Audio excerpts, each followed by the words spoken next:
If the washing machine does not turn on, one of the likely causes could be a malfunction of the interference filter. In this video, we will look at a practical case of how to access the interference filter, how to proceed with its removal and replacement in order to get the washing machine working again.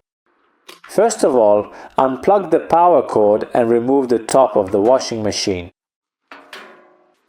We can immediately notice that the power cord is completely loose and that the interference filter has literally exploded, leaving all the input and output connections exposed.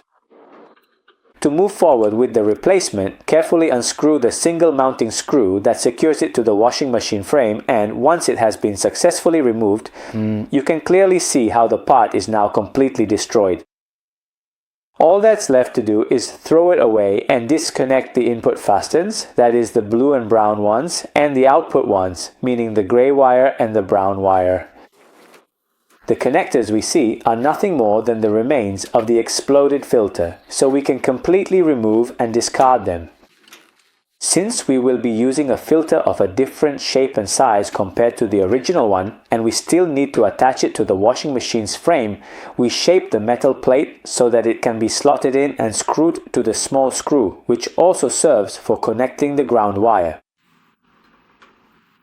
The specific output connection that we are looking to make is located deep inside the connector housing. And as we can clearly see here, if we were to simply insert the exposed fasten terminals in this particular way, it would inevitably create a dangerous short circuit within the system. For this reason, we use two insulated fastens and insert them into the connector. Alternatively, if we don't have insulated fastens, it would be necessary to put caps on the fastens in order to protect and insulate them. Now we carefully proceed to connect the power supply wires to the input of the filter, making sure to strictly observe and follow the correct phase and neutral polarity. And then we secure the new filter to the washing machine frame.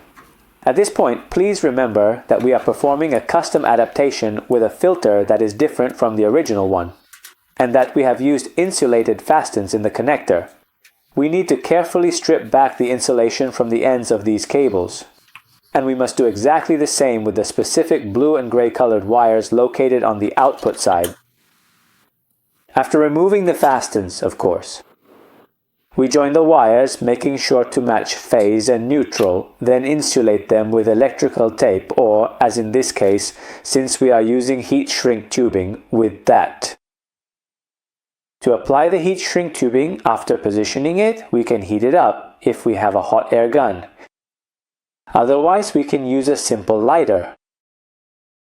At this particular stage of the process, the work of connecting both the input and output electrical wires of the washing machine's noise filter has now been fully completed, and the washing machine can be reassembled and put back into regular use once again.